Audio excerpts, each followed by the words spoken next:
guys. Hello, Shalom. Hello, Kia. I'm just waiting for Rebecca because we're trying to figure out the Instagram live connection.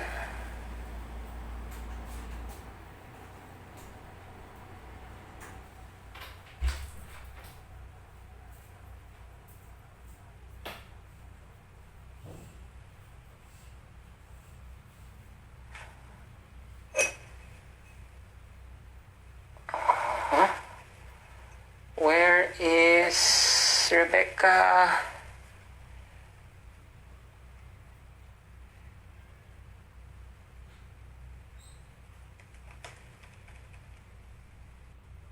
Okay.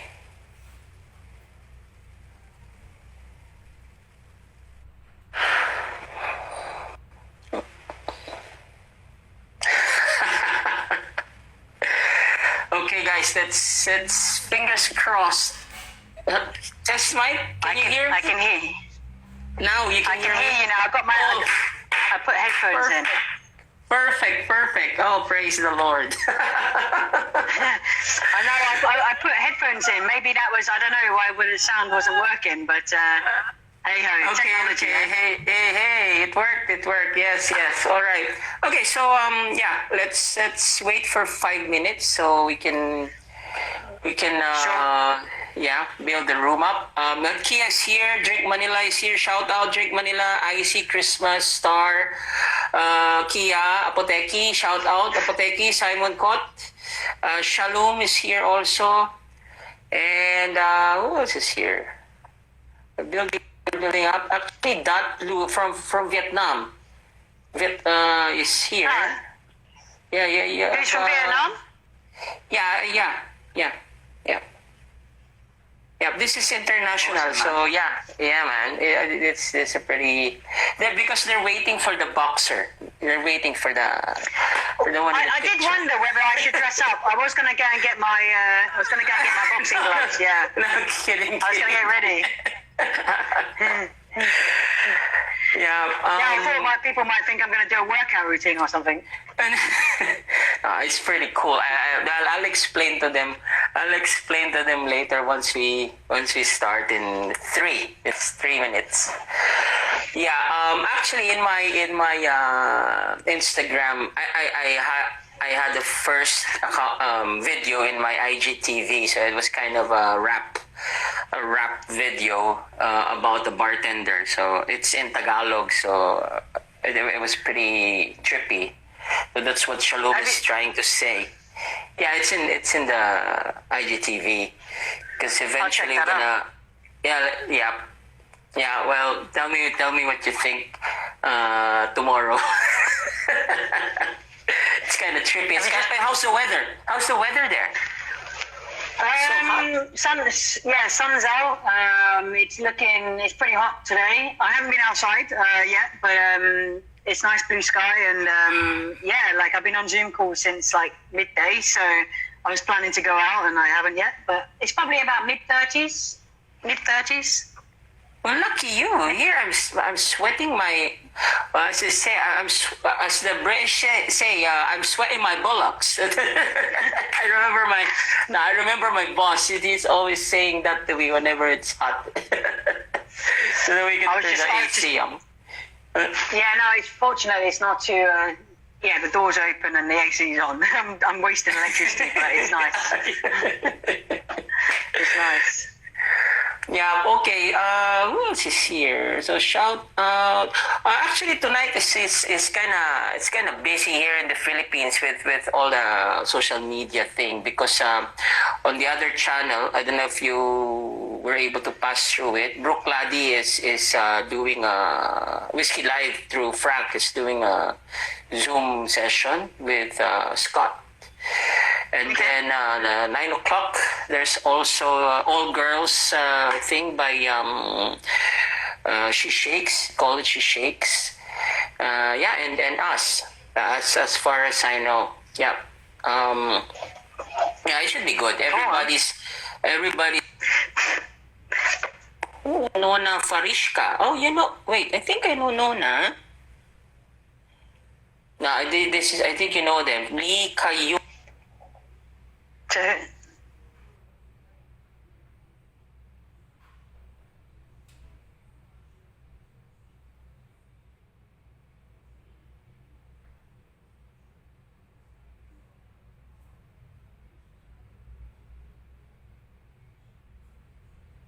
Okay. Hello? You there? Yeah, I'm here. Yeah. Okay. Yeah, I think we could start. So, good evening, ladies and gentlemen. Welcome to Toma Sessions Live with your host, Richie. And today we're pretty blessed to have another guest with us all the way from Dubai. So just a brief introduction. She's been in the Philippines. She's back and forth. Apparently, I met her once in the flesh during the toast. I think that's the toast event. And but she's been here, and in Dubai. Actually, she's pretty familiar with Filipinos because actually I will ask more about the environment there of Filipino bartenders. But just to give you a brief introduction, well, she's been in the business for 25 years. And Share my age. well, you started maybe 1 year old. Yeah, and then I like it.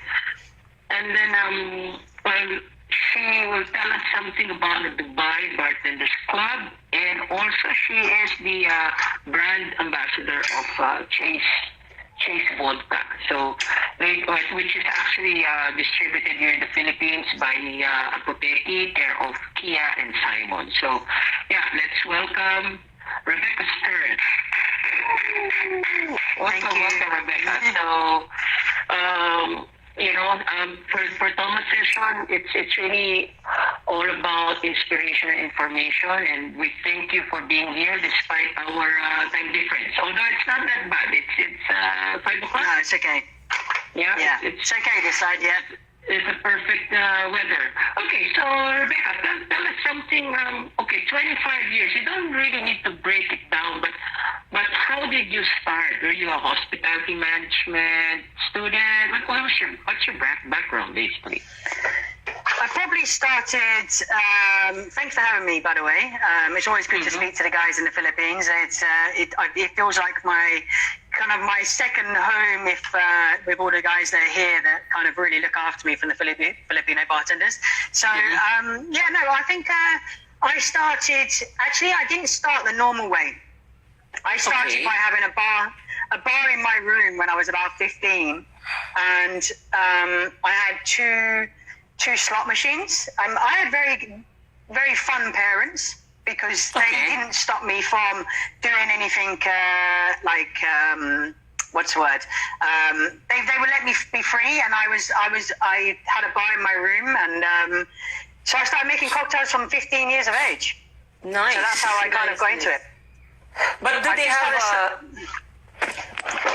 have a background in the beverage industry? No, just give me 1 second. It just come up that my battery has just dropped, so I'm just going to plug you in. Just give me 1 second. Yeah, no worries. Okay, so I'd like to welcome again everybody who's here at Toma Sessions Live. So we're here with Rebecca Sturt, and she's in Dubai right now. And yeah, I hope you guys had a nice dinner, and please start typing in your questions so we can go through that as we end our chat with Rebecca. Yeah, so go ahead. Apologies for that. I've been on my phone since for a long time today, so I didn't realise. So I started off. I kind of came across alcohol as a kid, and always quite liked spirits. It was always spirits, and I got into making cocktails in my bedroom actually when I was about 15, I think it started, and I had a bar that had kind of been passed on from a family friend. I was like, that looked great in my room, as a 15-year-old with a bar in the room. It's like, yeah. What a life. So I kind of started collecting like miniatures, and I started looking for cocktail glasses and things like that. And then I kind of had that for a few years. And when I was like coming up for my 18th birthday, I had my 18th. I had different kind of parties for my 18th, and just before. One of them was actually I went to TGI Fridays, and I was actually 17 at the time, and I was just waiting for my 18th birthday. And then as soon as I turned 18, I joined Fridays. So that was my first ever kind of bar job.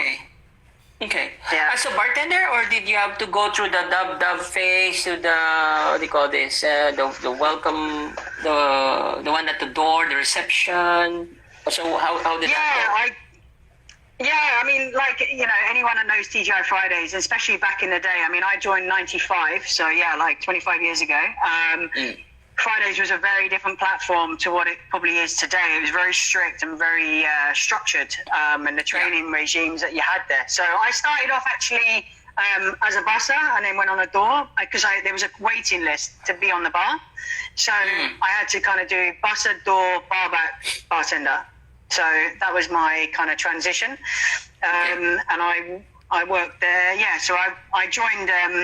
Fridays was my first ever job in the alcohol world. And then after which, it's never ended. I'm still doing it now. So no, I mean, Fridays was a big part of my life. It was a good platform for me. I think I learned all of the stuff that I kind of got OCD of now, like making sure labels facing the right way, and making sure you don't do too many things at the same time. Do it once, don't do it all. So I worked for the busiest Fridays in the world for 4 years, and one year in Kingston, which was the first one, and then 4 years at Haymarket, which was the biggest Fridays and the most successful Fridays in the world. So it was a good platform. Okay, so after Friday, so did you decide to go to another bar, or you did brands already? How did that go? No, I actually left Fridays in early 2001. In 2000, I won the UK Bartender Championships, so the Fridays, and I went off to the Worlds. So I was the first and youngest female to ever win. So I won that in 2000. Yeah, 20 years ago. Check that out. Check that out on YouTube. I don't think YouTube was there then. You're probably looking. You're looking. I think I'm on I'm on the internet as Becky Sturt, BEKI Sturt, and then it comes up. So yeah, I won it in 2000, and then I went and opened up a branch of Beer One, which Beer One was like a bar owned by bartenders that used to work at Fridays. So I opened up one of their bars, and I kind of worked in different kind of venues, kind of moving up as we're going along, before kind of going abroad for the first time. So yeah. Okay. So let's move fast forward. So when did you enter the corporate scene as a brand? Good question. How can I think I've always, even when I'm working behind the bar, obviously you still get aspects of what you learn as a bartender all the way up, that you bring into that corporate world. I think when I moved to Dubai, and I kind of moved into head office for MMI, which is obviously the alcohol distributor here. That was kind of my first, let's say, non-behind the bar kind of role. I was consulting before that, but I wouldn't call that a corporate role. So basically, I'd probably say 2007 is when I moved into a big corporate company, which was MMI. Actually, that's where I admired you there also, because MMI was like, I would say, one of my benchmarks when I was building my school here, because it looked really neat, white, it's well lit, it's clean, it's full range of bottles. Okay, maybe if you don't mind, so how did that work? How did MMI work? In a nutshell, what is MMI for our viewers who don't know that? So MMI is one of the oldest companies in Dubai, and it operates as now just an alcohol importer, an exporter. But there's only two distributing companies in Dubai, MMI and A&E, and MMI held all brands bar Diageo, William Grant mainly. But it used to be the other way around. So we used to look after all the major spirit brands under one roof. It's a very different, unique company, being that you don't have multiple distributors, you just have the two. So all the brands come under under two roofs. Okay, so the classroom type is utilized when you have visitors or when you have really special training for all the bartenders, basically? No, so the Bar Academy was born out of. Not many people know this. The Bar Academy wasn't just created. It was more when I moved to Dubai. There was no bar scene.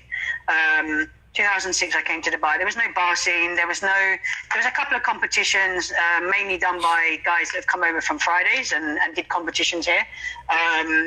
There was no kind of like, people couldn't afford to really go to each other's bars. There was no community. Unless you worked with someone directly, that's the people that you saw.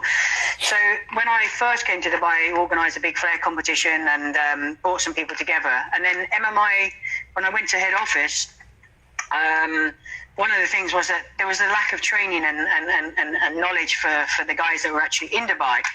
And what people don't realise is that for the first 3 years, I didn't have an academy.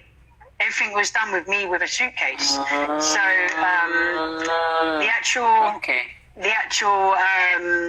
the academy was built around different fundamentals. Yes, it was to train and educate, but it was also to become that hub where people, bartenders are away from home, away from their family, maybe new to Dubai, don't have many friends, and they wanted to be able to share or learn from people, and they didn't have money to spend on courses and things like this. So it became like a hub for bartenders. People would drop by, they would learn, a lot of our people that came when the academy was in an academy stage, would pop by near enough every single day. We'd have bartenders that would come by at least 2-3 times a week just to come and listen to whatever trainings we were doing. But the first year it wasn't like that. The first 3 years without the academy was me going around to every single hotel, 8 hotels a week for 3 months. Conducting your trainings and with the suitcase. So you were saying Yeah.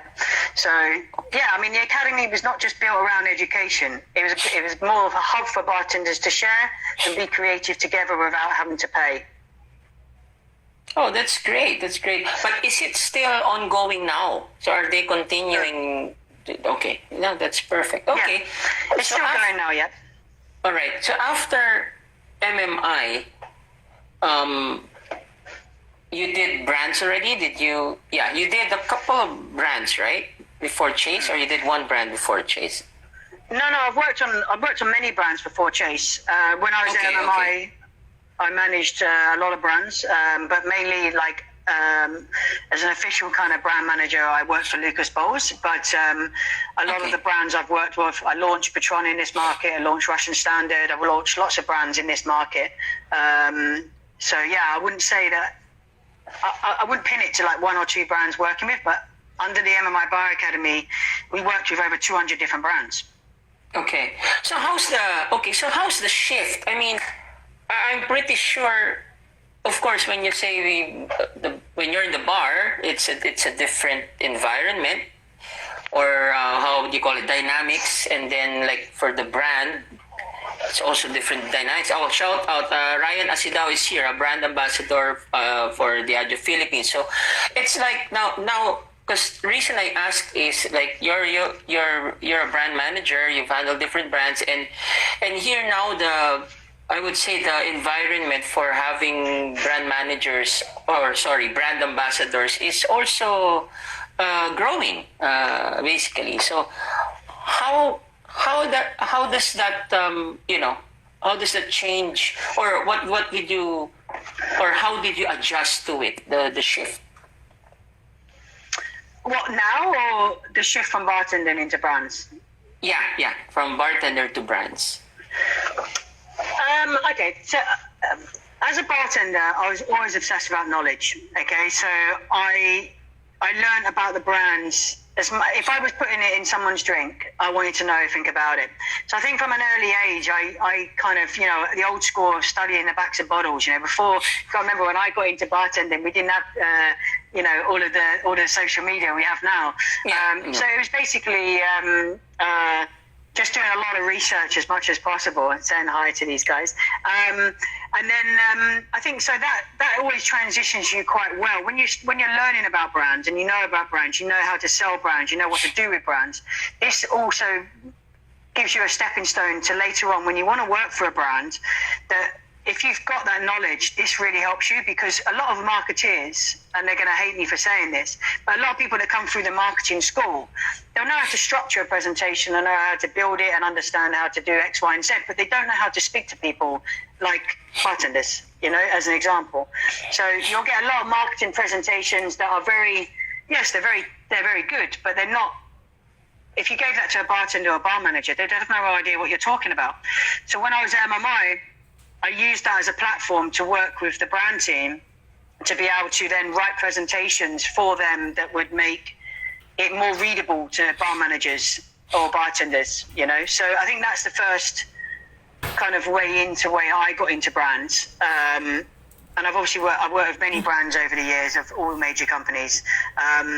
But I think that's probably the best thing is if you're knowledgeable, if you're knowledgeable about the subject that you're trying to be a brand manager for, you've got to know the all ins and outs. Do you know what I mean? You can go to school and learn things off a computer, but you can't take away life skills. You know, be able to read people and be able to understand situations. So. Yeah, no, actually I agree with you 100% because I also started in 1998. So, I mean, there was a big shift, especially, well, again, this is my opinion, growing up here in the Philippines, in the bar scene. So, as I remember before, the sales who goes to the bars, you know, is simply, you know, they sell the product, tell a little bit about the product and give you some lighters or towels or whatnot, right? So that's incentive. But unlike today, you know, which is I'm very happy, even the sales really go to training so that they'll be more, you know, confident, knowledgeable, and they really reach out on a bartender's level. So at least there's no... It's more comfortable, basically, in terms of the relationship building. Okay, great. But another question regarding that corporate thing is, being a brand, okay, because normally, okay, correct me if I'm wrong, usually these people who owns the brands, right?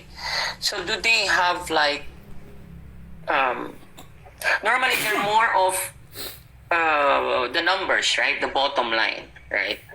At the end of the day, that's how it is, right? So, but as you as a brand, there's such a thing as advocacy and the numbers game.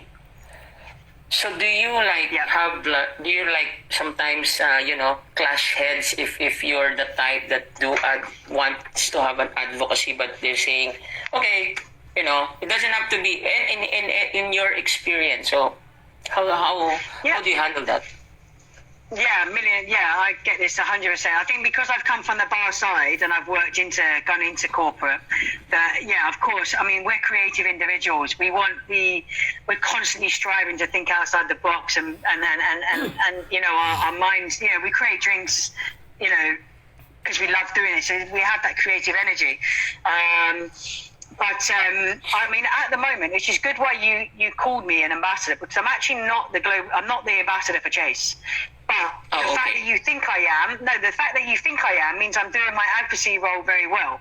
So this is what I always like about this. So I do a commercial role now, but everyone always sees me as a trainer. So I can't even shake off the advocacy side, even if I wanted to, because everyone will always know me as an ambassador. So what I do is I kind of cover all bases. I'll do the commercial side, I'll do the brand management side, and I do the advocacy side. So sometimes I fight with myself. So you do get that argument between I guess more of an advocacy role versus, you know, commercial bottom line role. Yeah. And that's never going to change, because that's the same as your purchaser and your cost controller in a hotel. You know, you want to create this drink and they're saying, no, this item's too expensive, but yet you want it. And so that argument's always going to be there. But I think it's just best to sometimes you have to see the bigger picture. And if you can come up with that solution of it being good for the bottom line, good for accuracy. It helps the thing, and it's good for the brand. It's got yeah. Go ahead. Yeah, it's it has to be. But okay, so since you mentioned that you're with commerce, so is there an existing part of the ignorance brand manager for brand ambassador for Chase? No, the global ambassador for Chase is James Chase, who's the family member. So Okay. I'm one of the guys that are international, and I head up the business development for Middle East, Asia, and Africa. And we have another guy that looks after Europe and other areas of the world. So I kind of tie in all of my roles, because there's no point me going to like when I came to the Philippines, we do the training, but we do the brand side. So trying to kill two, like everything at once. Same. Yeah. Well, actually, you're correct. I mean, as you're pretty effective as an ambassador. So that's what people probably like me. That's how I see you, because you know your business basically, and when Rebecca's there, there's a particular brand that you represent, and then that's why. It's good. That's why it's good that you said it. I say hello to Tomek while I'm here. I just see Tomek. Yeah, Tomek. Yep. Hey, Tomek. Big love. Yep. My Polish brother. Yep. We had the best bar call in Poland. We're going for Poland round 2 when all this is over. So, yeah. Oh, nice. So Roots. You're going to Roots. It's his bar in Poland. Hi, Tomek. Regards to Patricia. Okay, so let's now talk about Dubai Bartenders Club. So, what's that all about? Well, when I was at MMI, I started the MMI Bar Academy, okay? So I did that for 10 years. And another guy who's a very close friend of mine, Felix, who started actually Dubai Bartenders Club. And there was a community of us, Russell, who's a Filipino guy. Russell Masta. Yeah. People like him and a guy called Felix, there was a few of us all around that time that all kind of was working together to try and build the scene. And Felix started the Dubai Bartenders Club. So when I left MMI, Felix was heading up the corporate ladder, and then he was running out of time to kind of, to run the actual club. Yeah. So we said, okay, I've just left one, so doing the Bar Academy, so why don't I take over the Dubai Bartenders Club? And then, it's been tough. It's not an easy thing to run. It's probably a challenging market for it to be run, because with the rules and regulations, and we can't be like any other group anywhere else in the world, so we have restrictions. But you know what?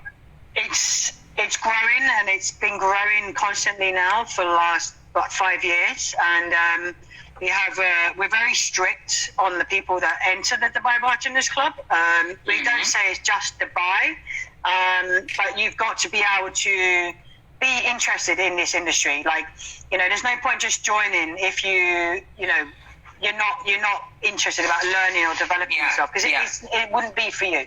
So we in the last year, I think we've rejected nearly 3,000 people, and we've let in 700. So that just gives you the amount of number that we're trying to. It's very strict, and I think that's important to make sure that we're getting the right audience.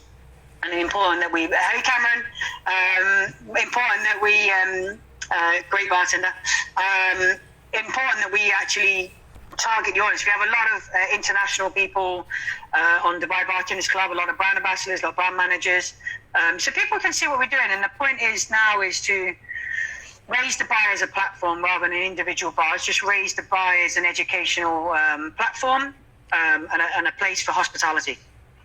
Okay, so I hope Russell is gonna join us soon. But how is that? Are they complementary? Because maybe the first question is, how many clubs are there in Dubai?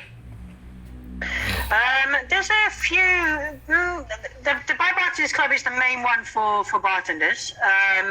We have Master, obviously, which has their group for their certain community in the Flair bartending community, which we have always been a part of. So we're very much linked on that. Abu Dhabi has a small one. Liquid Tails does the bits and pieces, but the problem is they're open pages. MMI has a page which is very, very strong, and the same with A&E, so Path Bar School. So we always recommend following the three, so like Path, MMI, Dubai Bartenders Club, because we all promote different things. So we're all working together. Yeah. Okay. Oh, that's good. That's good. But now I think, if I'm not mistaken, you have this like America's Got Talent thing in Dubai, right? The Dubai Bartenders Club. You have a contest, right? So when will that? Has it started? Yeah, it's not been the easiest. It's not been the easiest to set up. We've had not everyone knows what it is. Yeah, not everyone knows what it is. But we had basically it's something I've wanted to do for a long time, and there's a few other events that I've always wanted to do with Dubai bar scene or bartenders in general. And during this time when everyone's properly stressed out, and there's a lot of stuff going on, there's a lot of uncertainty, and there's a lot of just not great times. And I always look back, and when I think about my parents or my grandparents, especially my grandparents, and like going through the war and stuff like that, and there was still entertainment, and there was still people doing stuff to keep people happy. And I think that Bartender's Got Talent it's not my, obviously we copied America's Got Talent or Britain's Got Talent. It was about trying to get a group of bartenders together, or beverage-related people. It doesn't have to be a bartender, so you could be, a bar manager or brand ambassador or whatever. And we just get them to share off their talent. So we're having slight issues with going live tomorrow, but we're looking at still going live. If not, we'll be recording it, and we will be posting directly after it's gone live. So, and then for people to vote. Nice. I'll definitely be looking at that over the weekend. Yeah, that's great. I mean, even here you've seen a lot. I mean, this is our only connection, which is social media, and people are, I would say, bored to death, especially if you don't have alcohol beside you. Since by the way, so how is the liquor ban in Dubai? There is no liquor ban. There's no liquor ban. Oh my God! No. Well, what do you mean? The bars are closed. But you can still buy alcohol. Exactly. You're one of the lucky ones. We here out of the 13 cities in Metro Manila, I think there's only 2 cities that can actually purchase alcohol from the groceries or the supermarkets. Guru is on the line now. Guru, you got to shout out to Guru because he's helping me with Bartender's Got Talent. Yesterday, he helped me phone. He actually phoned 80 people yesterday to give me a hand. So congratulations, Guru! Congratulations. I will watch.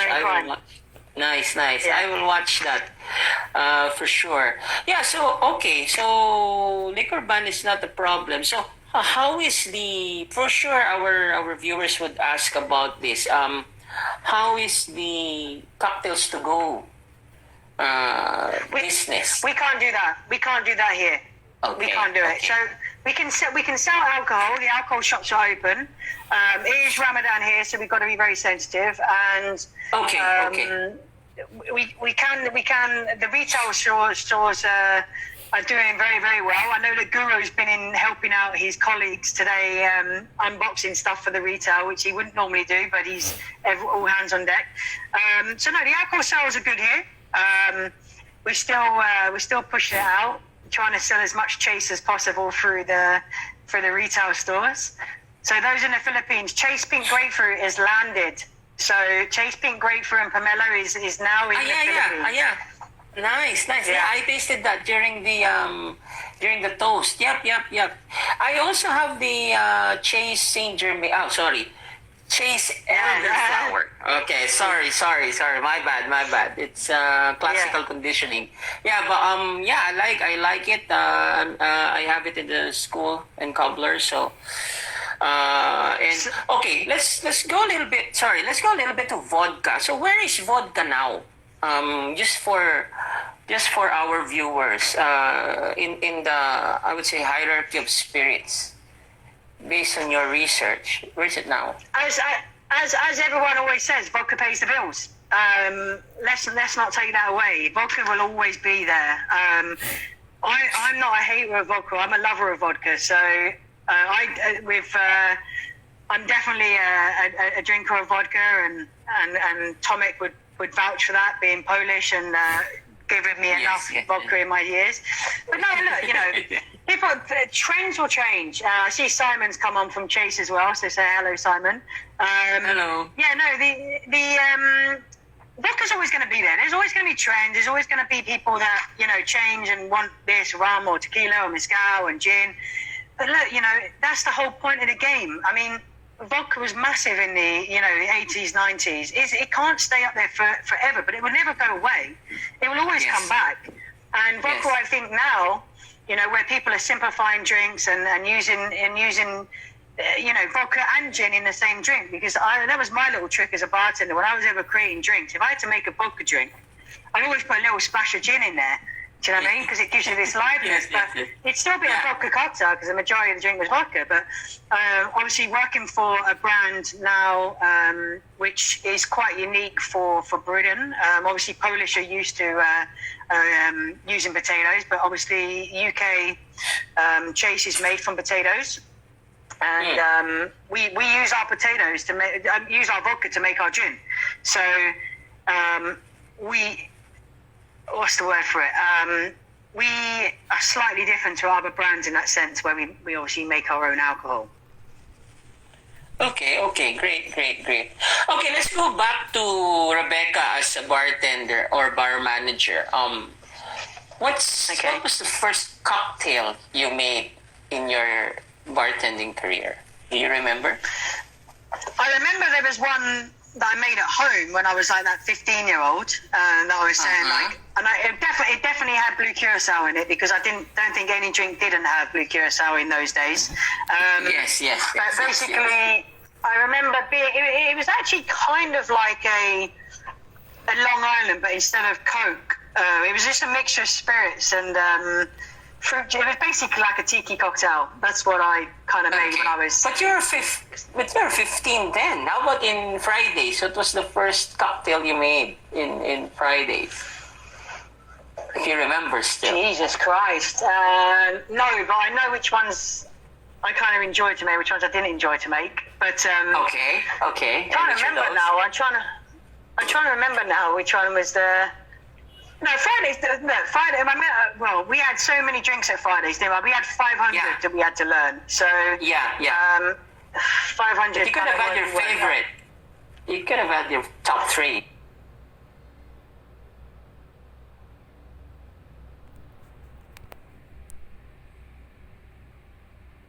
Maybe.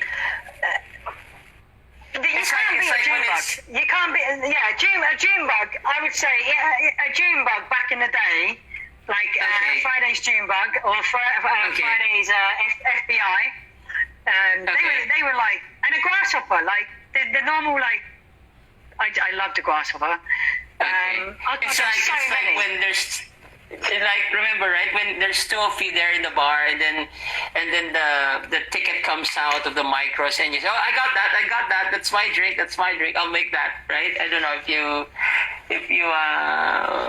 remember those days that you're pretty anxious to make that drink because you love making it. You know. Okay, so June. It depends, like, it depends on, like, I was a flair bartender at the time, so. You know, if you practice the routine and then you're like, someone orders that drink and you're like, yes, let's do it. Yes. And you've got everything lined up, ready for it.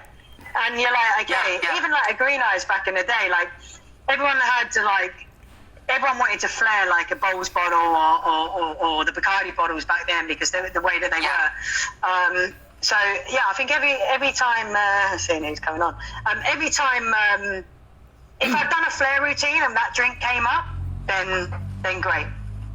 That's the one that I kind of like doing. Okay. All right.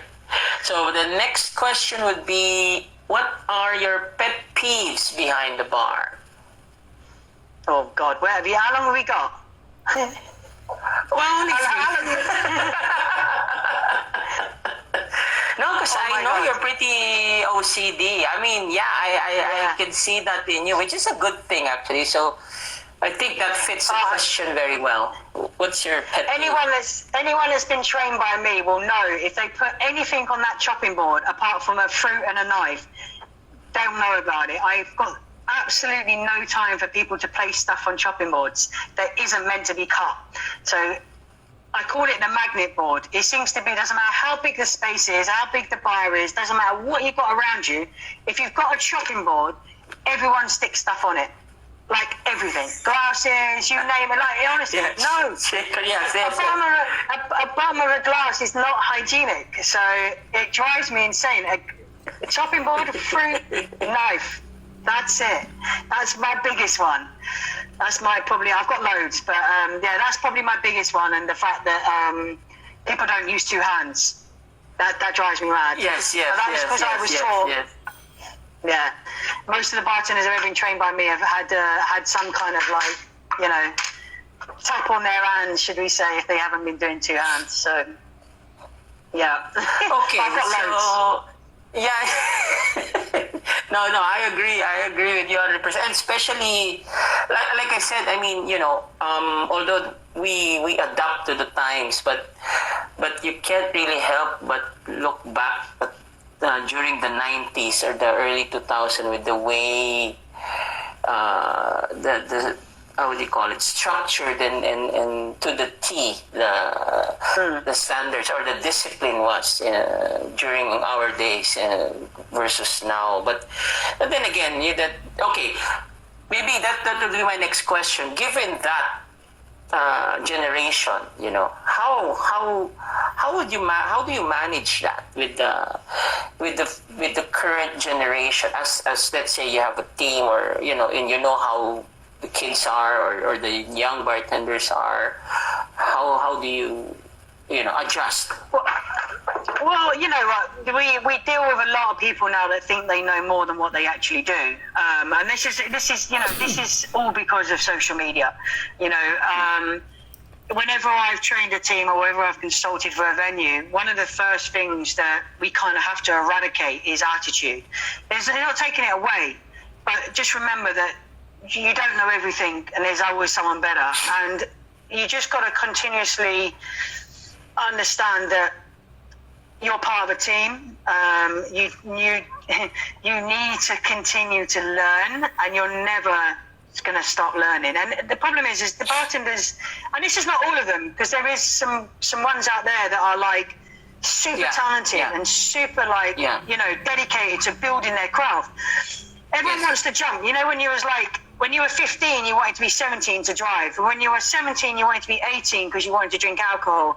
And when you're a young bartender, I don't believe any bartender should work without bar backing, first of all. But then some venues don't operate on a bar back system. But I was always, before I was a bartender, I was obsessed about being a bar back. Absolutely obsessed. Yeah. And but just in the fact that what bar backing teaches you, which will help you in your bartending career, is awareness and sense of urgency. So yes. I always used to pride myself on being a bartender that you would never have to ask me for anything. So I would get there before you would get there, because I'd listen to what guests were saying and I would go, right. And then as a bartender, I learned to do a lot of stuff around a scenario. So for example, I used to know every single thing in the area where I was bartending. So when I bartended in Soho, or when I bartended in Piccadilly, I made sure that I knew everything that was going on in the theatre land, all the theatres, all the shows, what's going on around town. This is because it gives me the knowledge that nobody else has, in the sense that nowadays people pick up their phone, right?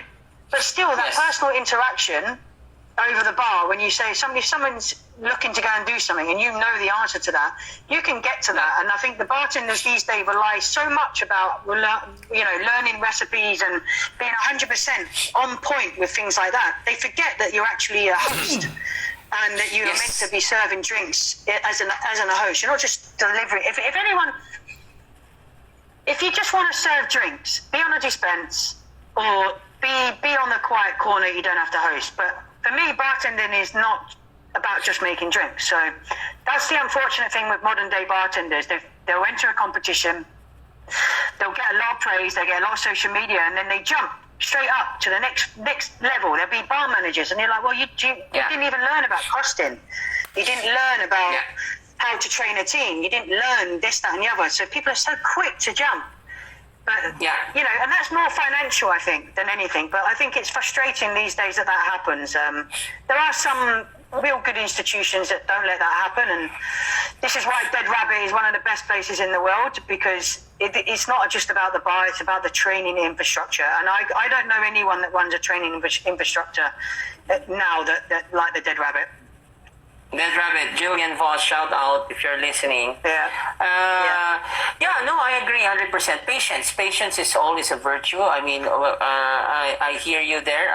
Bar backing is one of the things that we start with here also in our school, because we avoid this superstar complex, like when I come there, okay, everything's ready, and then some actually don't even know how to wash glasses or the bar tools and whatnot. But yeah, it's really all about attitude. So yeah, I agree with you 100%. So, but what's the dynamics of here? I'm curious. Ever since what's the working environment in Dubai? Because I haven't been there, not even once. I mean, like the F&B or the bartenders, like. Well, it's a bit strange one at the moment, because obviously the situation we're in. But before COVID, Dubai has every opportunity to be one of the best hospitality destinations in the world. Okay, it does. The frustrations come with how expensive it is here to drink, how hold on 1 second, I'm gonna get a visit from my cat here. No worries. No. He's just come and join me here. So go ahead. So basically, look, the alcohol scene is good here. We before COVID, we have hundreds of bars, and we have there's still areas for development. There's still a lot of people focusing on the venue, the way it looks and feels, rather than the structure, the people, and how it's going to operate. So people love to spend on lampshades here, and they love to spend on making the venue look $1 million, but then pay their staff a lot less money. And that problem will continue to exist until something like COVID is going to change this, because a lot of bars will close down now. I wouldn't be surprised, or not reopen or change hands. And our whole drinking way of is going to change, because people have been drinking at home. People have been used to making cocktails. We've all done cocktails at videos at home. So we're teaching people how to do all of these things, and then we want them to come and spend, a lot of money in the bars. So, yeah. But look, Dubai before COVID has a great hospitality destination. Some unbelievable bar managers and bartenders. Some that don't get recognised as much as others, and some that really should deserve some credit. So, but yeah, unfortunately, it's with media here and the way it all works. It's only Facebook and social media that we really have to kind of play with. So it's quite hard to get the noise out. At the moment. Really. But what do you think?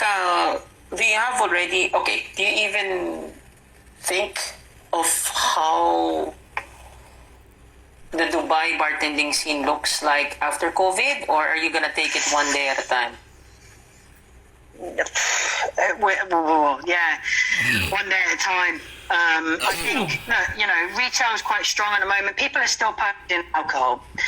They're purchasing in a different way, but they're still purchasing alcohol.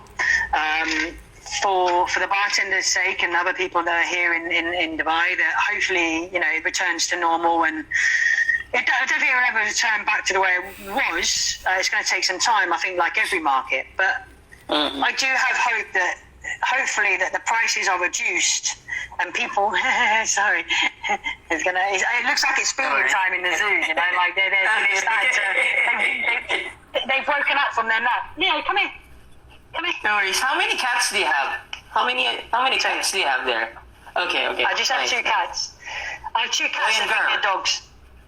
Boy and girl? Sister, yeah. No. Yeah, brother and sister.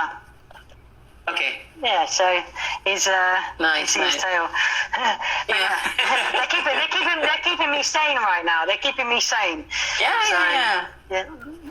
Okay, so Yeah, let's go with the COVID thing. So how strict is Dubai now with the COVID? Like mask or are you really just gonna stay indoors or what's happening there now? Yeah, I mean, look, Ramadan started. They've eased the restrictions slightly. 10 p.m. is curfew. You have to come in at 10 p.m. kind of thing, unless you're an essential worker. You can go out for groceries. You can train outside once a day, and you can meet friends, but in small groups. Me personally, I've been kind of self-isolation now since kind of 15th, 16th of March. Same. And, High five, yeah. yeah, and I think I've been out like 8 times, so I've kind of got used to working from home and doing a lot of Zoom calls and stuff like that. So, but yeah, I did. It's eased up, but I just think hopefully people don't take it for granted, because I think that we're doing a good job here with sterilization and the strict rules, that hopefully we can eradicate it to a certain, I don't know if it will ever get it down, but at least reduce it. So yeah, I mean, it's we're living day by day right now, right? Yeah. No, I agree. I mean, it's really well, talking with a few of our friends the past few weeks. I agree with them that we can't really how would you call it? We can't really predict what's gonna happen after, or what's the new norm, what not. I mean, because some of the things are crazy, like the 6 feet distance, and there's sets of people that can go inside. Now, what if you own a club? But the thing that I wish is that some great guy or great human being discovers the vaccine already. You know what I mean? So that at least we're good to go. We're going back to normal, and till that day comes. I mean, it's a day by day thing. Like that's one of the reasons this program was born. At the end of the day, the people need some inspiration and knowledge or information just by interacting with friends who know the business, and it's also one way of maybe keeping us sane. For at some point.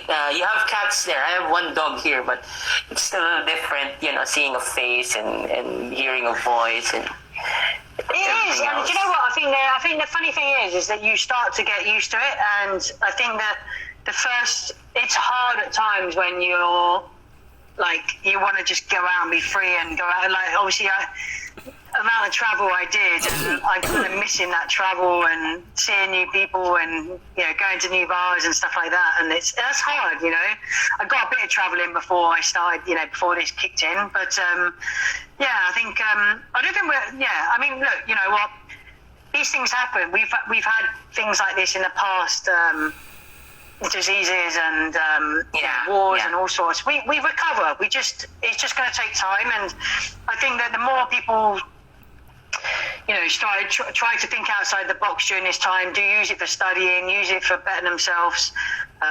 It's what we're trying to do. We're trying to give people a platform, even with the Bartenders Club, how we, give them a free education and help them to kind of get that next job, Yeah, so we don't know for any of us, we don't know what's next. And exactly. That uncertainty, it's hard. Yeah, in fact, here, me once in a while, I'm kind of saying to myself, maybe I need to shift careers a bit, until everything else goes back to normal. Of course, so the reality is we need food on the table, for the family and whatnot. So Yeah. and it just so happened that we're in this industry wherein there's a lot of interaction amongst humans. So that is what makes it quite a challenge. Yeah, for sure. Yeah, right. Like unlike the IT business or the BPOs, it's just like this. But yeah, still hopeful. Okay. By the way, so we might get cut in the next 5 minutes. But once that happens, we'll just reset it for a wrap up. But for now, maybe again, shout out to everybody who's here. Dicky Hartono, I saw from Backroom Shangri-La, and then Joseph, and then Lester Ligon. They did the interview with Bani Kang yesterday. Great interview, Lester. Shout out, and Ryan also, plus David. Audrey from Ryan. Havana's in the house. Havana Club. Audrey works for Havana Club. Ah, nice. Hi. Shout out. And Lloyd also. Lloyd from used to be from Shangri-La. He's now in Poblacion also. Okay. So guys, if you have questions, please. Now's the time to ask our guest Rebecca for some questions. Yeah. Okay. Sport related or alcohol related. Yeah. Okay, by the way, let me explain before we reset this.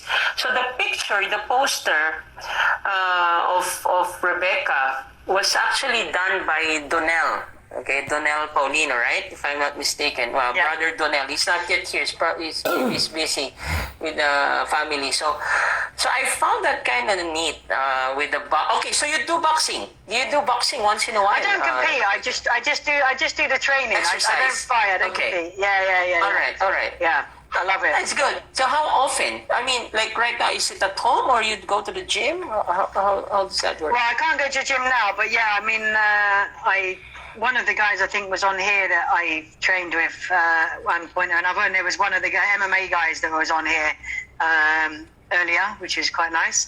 But no, I do boxing. Hey, Caroline! Caroline, shout out. Caroline is president of Tales of the Cocktail. So, hey, Caroline. I'll be guesting her next week, May 13th. Trying to call me, especially during this thing. So basically, yeah, I miss you, buddy. I wish I was in New Orleans. Hey, Caroline. I forgot what he was going to say now. Why is someone keep trying to call me? What's the question again? Sorry, about boxing. Yeah, boxing. I love box. I think it's.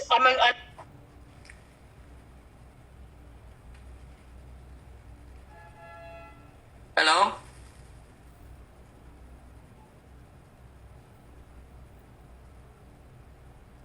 Okay, line is cut.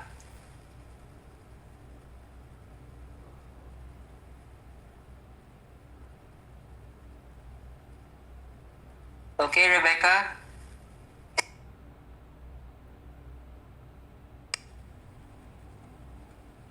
Okay, so guys, I will reset this one. Okay, hopefully you guys will join us again. So hold on. So keep on typing your questions. I will just end this and then let's restart. All right, see you.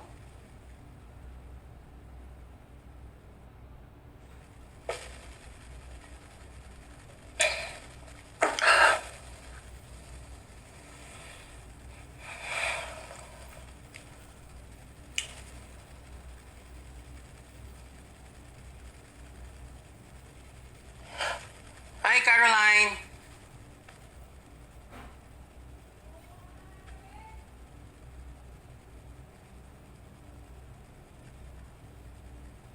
We'll message you after. Can't wait to have you in Toma Sessions.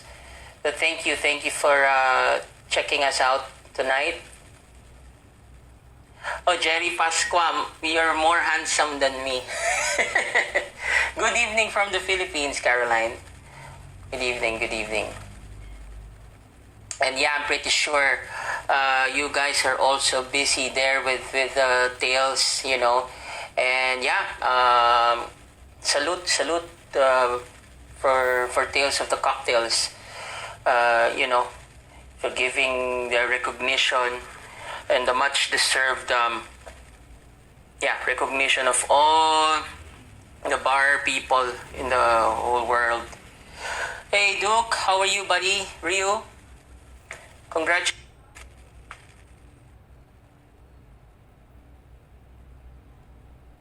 Hopefully she can connect with us. Okay, there you go. Yay. There. All right. So, okay. So, how often do you box? At the moment, I started off by doing I'm on the education. Mm-hmm. Oh, bless her. What I missed that. Yeah, no, because I'll be yeah. hosting her. Yeah, she's gonna be on May 13, Wednesday. She's my guest. So amazing, it's amazing. another I'm excited for honor. that. Yeah. So, I mean, the Actually- Filipinos also. Yeah, go ahead. No, I was gonna say Caroline. Actually. Yeah, Sorry, my cat. I saw the tail.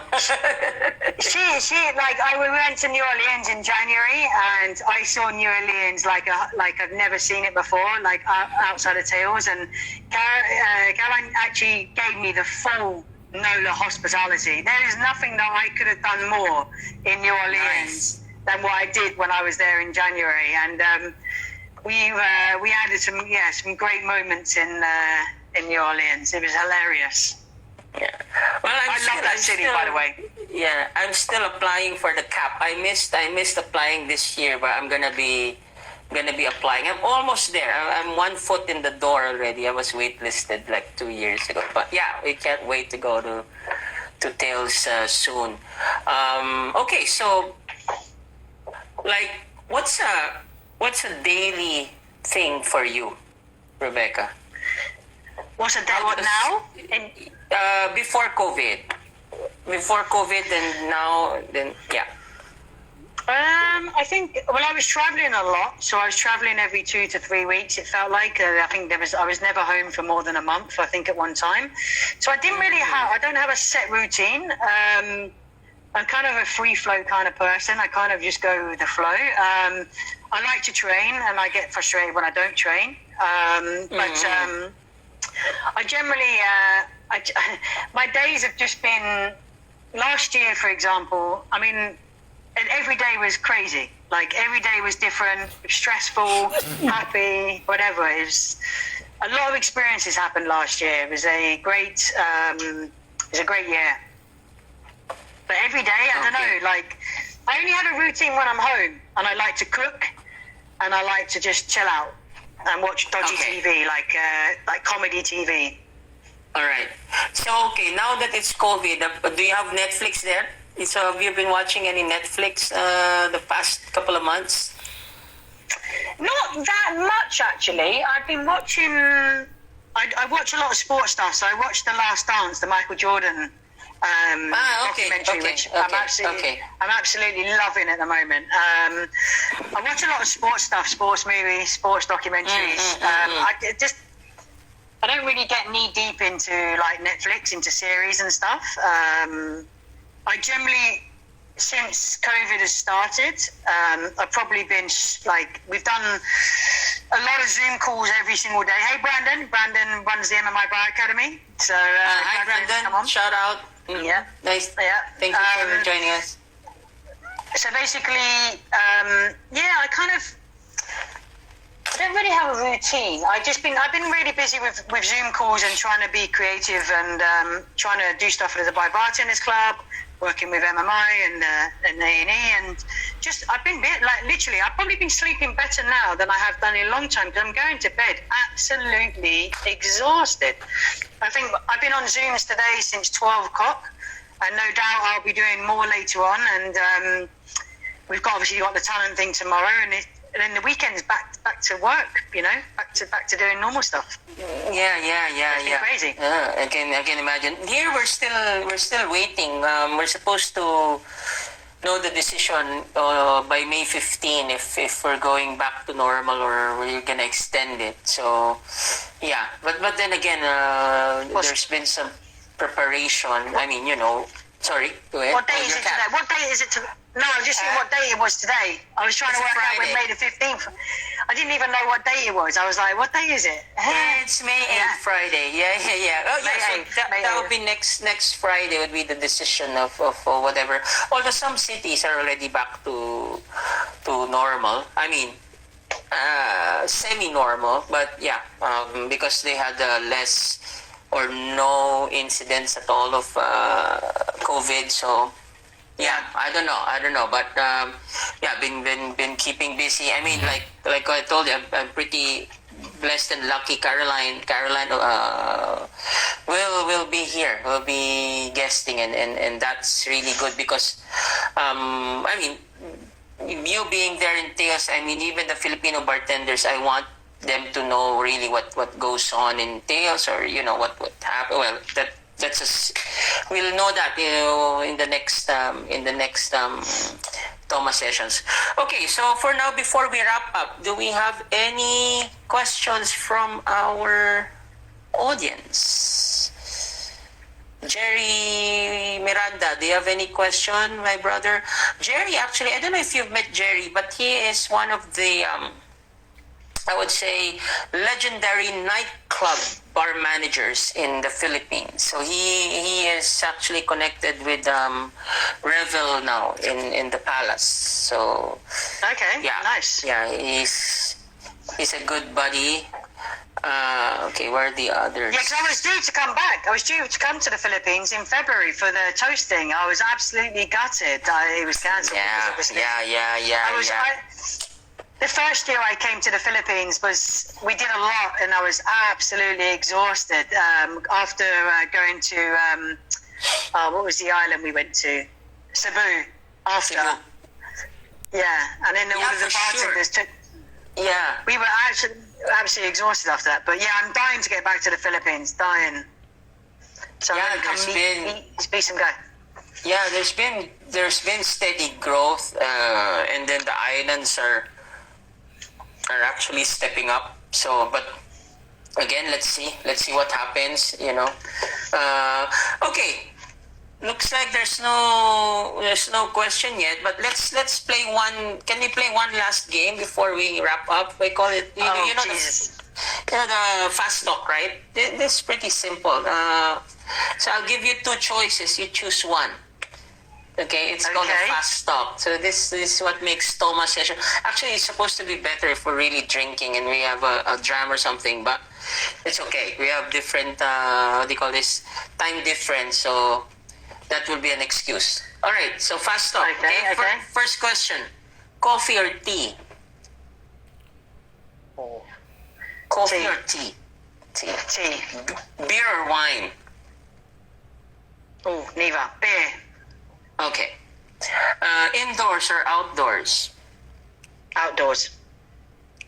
Sports or the arts? Sports. What arts? No, sports. Okay.